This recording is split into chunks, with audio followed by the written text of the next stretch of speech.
The Virginia Cable Telecommunications Association and your local cable provider presents Cable Reports.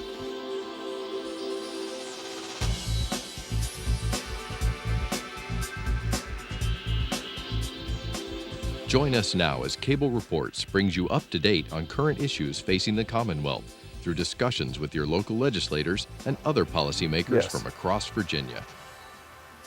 From the General Assembly and the City of Richmond, I'm Woody Evans for Cable Reports, brought to you by the Virginia Cable Telecommunications Association and Comcast, connecting Virginians to their government. We're pleased to have with us today Delegate Tony Wilt. Good to see you, sir. Good to see you, Woody. Well, first of all, you're from Rockingham County, city of Harrisonburg. What school is there in Harrisonburg? James Madison University Dukes.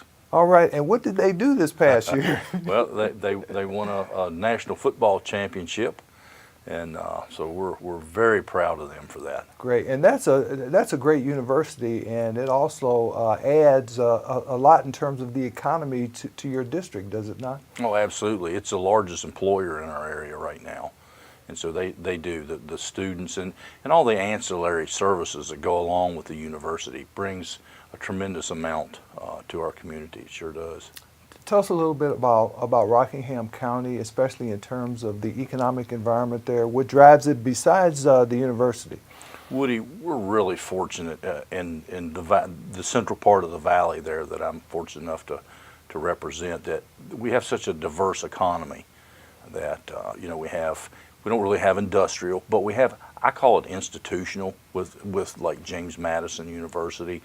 There in the city of Harrisonburg, there's Eastern Mennonite University. Just to the south edge of us, we have Bridgewater Bridgewater College, and then a little bit further south, but still a positive impact to our area, would be Blue Ridge Community College. So we're really fortunate to have those institutions, if you will, there. And then the things that they bring, our hospital, that's another one, and then all the things that are associated with that. We have a pretty strong housing market. We may not see the huge spikes. I don't really like those huge spikes. Right. I like nice steady growth, but we have a good housing presence there in the area. And agriculture, we can't forget about agriculture. That's a huge economic driver for our area. As you know, Rockingham County is the largest ag producing county in the state of Virginia. We're very proud of that, and and what it does to our economy is very evident. Now, I understand you have a real vibrant farmers market in downtown Harrisonburg. Yes, that continues to grow. That's amazing. Each year they look for ways to expand it and help it to grow. And we're also seeing farmers markets pop up, as I'm sure other localities that are popping up in other spots around the county and in the city. And it's really exciting to see, if I can call them niche markets, that are creeping up, folks that are able to grow some certain crops there at home and are able to go out and share that produce with others. And it's exciting, really is. And growing grapes has expanded wineries, I understand, as well there. Yes, we have several wineries in our area. We're also fortunate to have in our area a cidery. What is that? Yeah, they make hard cider. Ah. They also, I'm not sure what, is it soft cider that's non-alcoholic, but yeah, they've developed a very popular brand of hard cider, and so that's exciting too.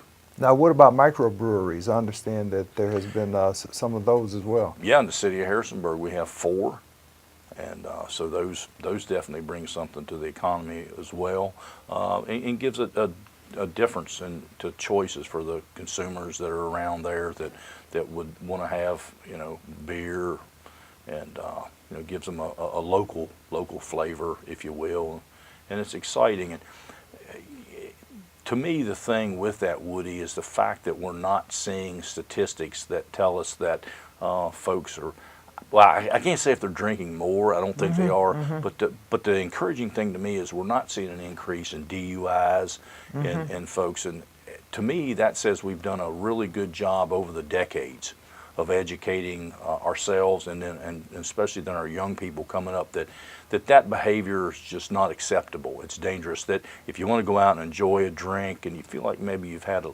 little too much, that there's other things that are available to give you a ride home, and just in the drinking and driving, it's just not cool anymore. Right. Now there's folks that'll break it, okay, Sure. but by and large, it seems to be a real change. And I think that's one of the factors that's helping these micro businesses be successful. What about high tech as a result of the university being there? Some colleague of mine mentioned a company called Centra of Rockingham. Does that ring a bell? I'm not familiar with the high tech. I'm not a very high tech person, Woody, so I don't keep up a lot with those. But certainly there are businesses, and they tend to, some of them may be on the smaller side. Sure. Of folks filling in again those niche markets that technology provides, and so they're popping up everywhere. What about county administration? I've heard recently there's a new county administrator there. Yes, Stephen King. Yeah, he recently took over the helm, and he was already working there, very familiar with the workings of the county, and has been a great fit for him to step right in and take over. And while we miss our the former administrator Joe Paxson, big shoes to fill, but I believe Stephen's doing a great job in doing it. You have a really nice county fair every year. As a matter of fact, I have a younger brother who came from D.C. to the Rockingham County Fair last year. I understand you have a new administrator for the fair as well. Yes. She's come on board recently to help continue on with that division for the Rockingham County Fair. It's won national awards, Woody, for how great it is for an agricultural fair. And I think the fair board and all those that are involved with that, they've done a masterful job in blending what we have as far as excuse me, my phone's buzzing. I thought I had it cut off, but they've done a great job in combining the country feel, but then also blending in the lure of the city, more so the growing city, and so it's really a good blend, and I look forward to seeing great things continue to happen there. Yeah, you talked about how diverse it is. I understand that in the public school system there's something like 30 different languages spoken. I think it's even higher than that. I believe I've heard numbers on up in over 50. 50, wow. Yeah. That compares to Northern Virginia, for example. It really does. Wow. It really does. I've heard some of my friends from up that way, they've even admitted that often we associate those kind of numbers with the Northern Virginia, but a lot of folks would be surprised that we actually have that level of diversity in the city of Harrisonburg. And while we celebrate that diversity, we welcome folks to come in, to go through the proper processes and so forth like that. We welcome them in, but it can be a challenge too in our systems that we have there and our resources. But fortunately, the folks at home are committed to trying to make that work and take care of the needs of folks, and so they do a great job of accomplishing that. And public safety and law enforcement is very important to you and your constituents. I know that we're working with the budget this year, the biennial budget, and there is a move to ensure that state police, deputy sheriffs get a raise, a significant raise this year, because we're losing them. Yes, we are. And it's amazing when on that issue. You're right in the overall. We've made a pretty strong commitment to try to close that gap that we've kind of pushed off for too long, and our Virginia State Police especially, and also the deputies, deserve that kind of funding. We've put it off for far too long. And part of the challenge is when you start hearing about other localities and areas, what they pay their officers.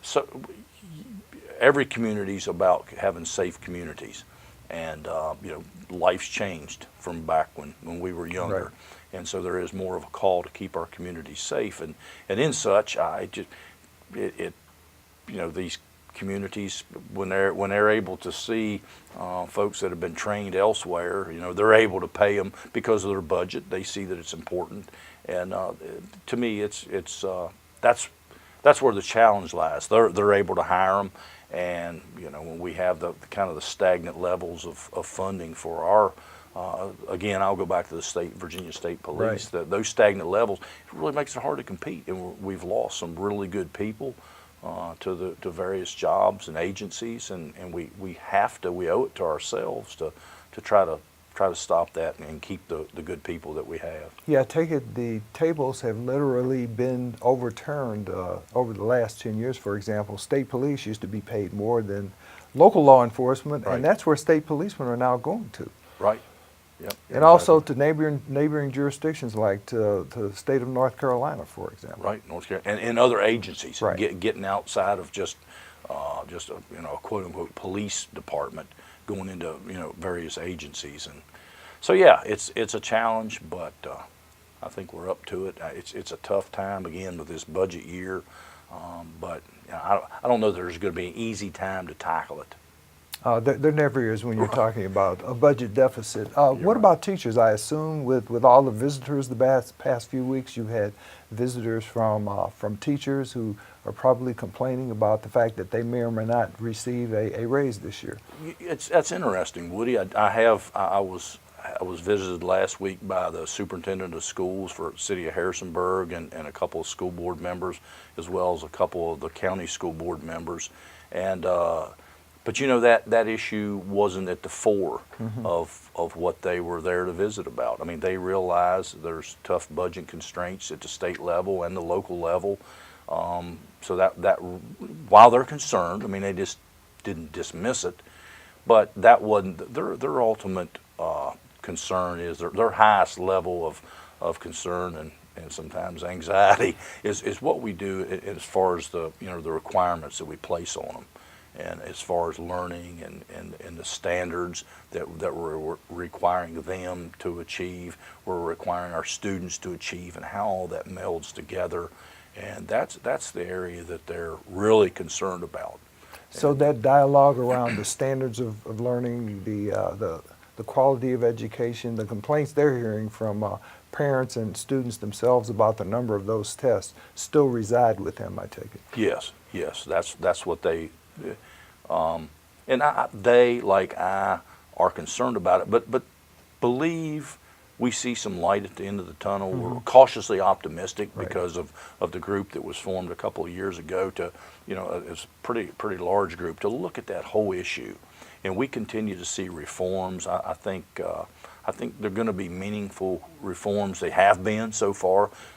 Educators, teachers, especially the teachers I talk to back home, are really happy. They're seeing less SOLs. They're ready and waiting to rise to the challenge of testing and things that we want to use to quantify the job that they're doing. But we can't so overburden them with just proving that they're not able to truly teach in the way that they find most effective. So yeah, I feel like that pendulum's swinging back. I've used that analogy 100 times. Sure. When speaking of education, we were here, we swung way over there, and I feel like we're kind of easing back, and we're talking to the right people. We're getting the actual teachers, the boots on the ground, the folks that are in the trenches working hard to educate our children, and getting input from them. We better be. I hope we are. Now, what about the cost of higher education, JMU in particular? Have tuition costs increased there markedly? And what, if anything, can the state do about not only JMU if it's increased, but our other institutions of higher learning? Well, fortunately, JMU's held tight on their increases like that, and so they were asked to. All universities were, and JMU rose to the occasion. I mean, they bit the bullet and held the line, and so we're proud of them for that. But yeah, it's still going to be an area of concern going forward. And that's why those community colleges you mentioned earlier are still very important and significant for not only educating our youngsters, but also adults who may have lost their jobs during the recession to get retraining in order to gain employment once more. Oh, absolutely. They're a a tool that's has to be right up there with all education. And that's another thing, Woody, that I'm excited about, is seeing that that change, if you will, on the view of education. I think going back over some number of decades, there was that issue. Well, if you didn't go to a 4-year college, you didn't have an education and you weren't going to get a job. And that's just plain not true. There's a lot of economic opportunities out there for folks, and they don't have to have that 4-year education. We definitely need folks. There are certain jobs that you have to, but there's some that you don't, that a 2-year can do it, or even a certificate of some sort to qualify and to get the proper training to have the jobs. And so to me, it's exciting that there seems to be the vision. There's something there for everyone. And even starting back, even in our middle schools, the focus and helping our there on into high school, helping our students realize that you don't have to go. I've actually said that. I've spoken to some high school classes, and sure. I hope the teachers there didn't get mad at me. But I told the students straight up. I said, not all of you are 4-year college material, but guess what? You don't have to be, because there's something there for you. Yeah, one of the things that's been mentioned in that regard in terms of jobs that start at $80,000 a year is the field of cybersecurity. And a high school student with appropriate training at a junior college or a dual program, high school and junior college, is able to take advantage of those kinds of opportunities now. Yeah, absolutely. And in the trades, I had a mother talk to her, I don't know, it's been in the past year. She has a 20-year-old son that is he's not a full-blown I apologize, I don't know the proper term, as a welder. Right. But he's like a welder's apprentice, and he does underwater welding. This young man's 20 years old, and he's traveling around the world wherever they need to go and do an underwater welding job, and he gets to travel with the company that he's working for and experiencing that and making pretty good money while he's doing it. So yeah, I guess registered nurses, physicians, assistants, those kinds of training opportunities are available at those junior colleges as well. Oh, absolutely. I got to admit, I'm not really familiar with the other community colleges, Right. but Bridgewater, or I'm sorry, I keep getting them mixed up. Blue Ridge Community College has done a masterful job, primarily going into our area and approaching the business, being proactive, and go into the various business, be it healthcare, be it manufacturing, those types of business. What do you need? What kind of employees do you need? What kind of training is going to benefit you as a business that we can help partner with you and train those folks here? And they've done a great job in doing that.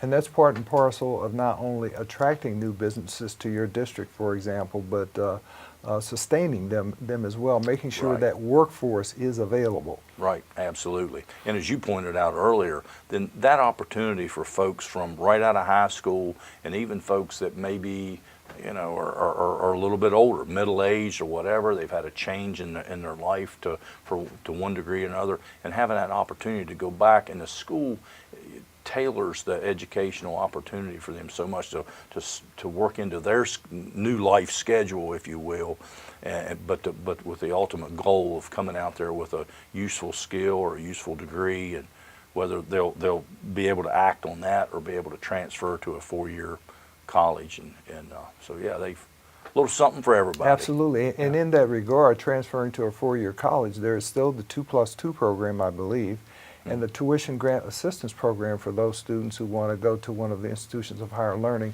after completing their studies at a junior college. Right. Yep. So yeah, a lot of education opportunities. We realize the value of education. We never want to cut education short. I mean, that's a foundation to a successful society, I believe, and we need to have those opportunities available for everyone. Same thing. At varying levels. Absolutely. Yeah. And the same thing, and very important to our veterans who are returning, a lot of Right. young people returning from theaters of war who want to take advantage of our community colleges, our institutions of higher learning. How are we dealing with those veterans? Well, we're trying to make those opportunities more available to them, making it easier for them to to be able to enter into the educational opportunities that we have for them when they come back. I also know, like on the workforce side, trying to tweak that allows them when they come back from their service, that the skills that they develop, the training that they had, the training that we required them, right. At the federal level, we've required them to have this training to perform that job in the military. Let's let that translate into workforce credentials or educational credentials back here at home. Yeah, in other words, for example, if I'm a medic in Afghanistan and I return, I shouldn't have to take a course in order to get credit towards a job opportunity. Right. At certain levels. I mean, right. Depending on what level of medic, I mean, you can't come home and go right into neurosurgery. but your point's well taken. That's exactly right. That if, based on the level of their experience and training there, that should to a large degree translate to a job opportunity back here at home. And how has the Virginia Values Veterans Program worked in your opinion? I know it tries to marry up, if you will, veterans who are seeking employment with private employers around the Commonwealth. I think it's working pretty well. It's like anything. There's always room to tweak and to make things better. But I'm hearing good things about it, that the veterans are being able to have those increased opportunities and doors open to them that they come in. So I feel good about it. Now, in terms of economic development in your region, do the members of local government, the counties, the cities, if you will, work together in order to promote economic development? Oh yeah, that's a thing, Woody, that regardless of where I am, I'm always very cognizant. I don't, depending on the setting, I don't have to talk very long to see how fortunate and blessed I am to represent the area that I do. And that's one of the things that I always point out is how that synergy between the county and the city governments on many issues, and not everything, but to a large degree, they see the big picture. They see as economic development how that can benefit both entities, the county and the city. And so there's not that level of competition, if you will, trying to outdo each other, but they see that working together, it's gonna make better life for everybody. It really is, and so I'm very proud of that level of cooperation we have there. Now, at the state level, I take it that there's a lot of work yet to be done in terms of the marketing entity, the Virginia Economic Development Partnership, needs to do. There was a fairly scathing report that came out recently about its shortcomings. What kinds of reforms do you see occurring there? Well, they've already made change in management. I think that's that was key, and so I want to leave that up to management. I want to leave that up to the team to see what those changes they're going to implement there at that level. To have it be a viable entity again. It was scathing. Potentially, I think the biggest thing was just kind of a lack of vision, lack of direction, and okay, it's on everybody's radar. I think that's going to turn around, and we're going to see some good things coming out of there. And as you said, I mean, their goal is the whole state of Virginia. Right. And I believe we'll see that. Commercial driver's licenses in reference to community colleges, I believe you have some legislation dealing with that. Earth-shattering legislation, Woody. No, I always joke about that, but it is that's a continuation of legislation I carried last year that allows. We've talked about Blue Ridge Community College. Right. Continue to brag on them. They have a state-of-the-art CDL driver training program. Well, I carried legislation last year that would allow them, the community colleges that qualify, they're comprehensive, they have to have and manage their own training program, that they could then become a third-party tester. I see. Okay, so then they can train and they can also test. Well, that takes out some of the burden from having to go to the DMV. Sure. And wait through the lines, and well, not just the lines, but you got to get on. When you go to the DMV for that, you're going to be in a number of weeks waiting period till it's your turn to go and be tested. So that's what that did last year. This builds on that. There was a little piece in the code that Not everybody, Woody, you could go and try to be tested today with no training, no schooling whatsoever. It won't take you long to realize that's a bad idea, because it's pretty intense and pretty intensive. And but there's a little piece there in the code that said if you failed that 3 times, that you have to go back to a certified school. I see. And so what my legislation this year does is, because again, Blue Ridge or any other school that has a comprehensive program, that you can go there to receive that training. Great. And so yeah, just another thing, Woody, when we talk about jobs and economic development, one of the highest areas that we're lacking in employees and we need workers in across the country is truck driving. Interesting. It wow. We are sorely hurting. And we talked about our law enforcement. Right. Each one, Sure. we're passing people around the various agencies. We do the same thing in the trucking business. I have a driver, you need a driver, you offer 50 more cents on the hour, or a dollar, or another benefit, and there they go. And then this person, and so we're all eating Right. out of the same bowl, so to speak. Wow. We need to make the bowl bigger. Absolutely. And so that's what this effort Good. Stormwater management. I know you're on the agricultural committee and you chair Chesapeake portion Yes. subcommittee. Talk to us about stormwater management.